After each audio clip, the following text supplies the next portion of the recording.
News India 27 नव्या पिढीचं नवं माध्यम। समृद्धी महामार्गावरून गांजाची तस्करी उधळली, नाशिक ग्रामीण पोलिसांची मोठी कारवाई।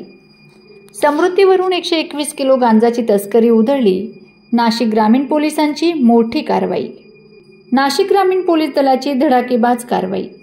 समृद्धी महामार्गावर 2 कारमधून 121 किलो 429 ग्रॅम गांजाची तस्करी करत असलेली टोळी जेरबंद।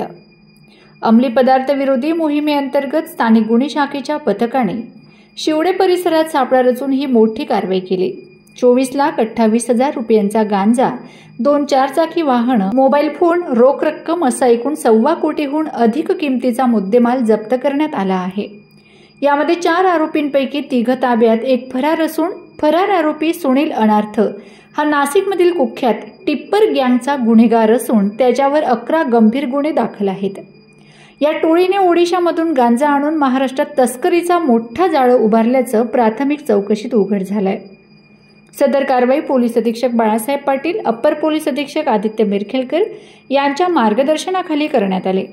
ही कारवाई करताना PSI सुदर्शन बोडके जखमी झाले असून गुन्ह्याचा पुढील तपास सुरू आहे।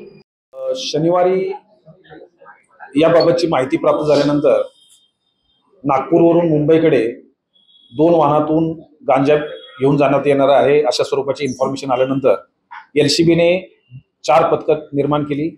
त्या 4 पथकाच्या माध्यमातून सिन्नर भागामध्ये गस्त करत असताना 2 संशयित वाहनं दृष्टीस पडल्यानंतर त्यामध्ये एक होंडा इमेज गाडी चॉकलेट कलरची आणि दुसरी स्विफ्ट डिझायर या 2 वाहनं त्या ठिकाणी मिळाली। स्विफ्ट डिझायर जी व्हाईट कलरची होती, त्यांनी युटर्न करून नागपूरच्या दिशेने परत जात असताना टोल नाक्यावर त्याला पकडण्यामध्ये यश प्राप्त झालेलं आहे। त्याचप्रमाणे होंडा इमेज जी गाडी आहे ती मुंबईकडच्या साईडला जाताना शिवदे फाट्यावर त्या ठिकाणी त्याला पकडण्यामध्ये यश मिळालं, परंतु ती गाडी पकडण्यापूर्वी त्यातला जो ड्रायव्हर होता किंवा व्यक्ती होता त्यांनी जंगलाचा फायदा घेऊन जंगलामध्ये उडी मारून ती गाडी तिथे त्याच ठिकाणी ठेवून निघून गेला होता। या बाबतीमध्ये 3 आरोपी अटक केलेले आहेत। त्या 3 आरोपीकडून 121 किलो 429 ग्रॅम वजनाचा गांजा हा जप्त करण्यात आलेला आहे। याची किंमत साधारणतः 24,28,000 आहे आणि 2 वाहनासह एकंदरीत 36,29,000चा मुद्देमाल हस्तगत करण्यामध्ये यश मिळालेलं आहे। याबाबतचे 3 आरोपी ताब्यात आहेत। 4था आरोपी जो फरार झालेला आहे तो या ठिकाणचा सराईत गुन्हेगार आहे। त्याच्यावर यापूर्वी नाशिक शहरामध्ये मोक्काअंतर्गत कारवाई झालेली आहे। त्याच्यावर साधारणतः 11 गुन्हे वेगवेगळ्या कलमाखाली सिरियस प्रकारचे गुन्हे दाखल करण्यात आलेले आहेत।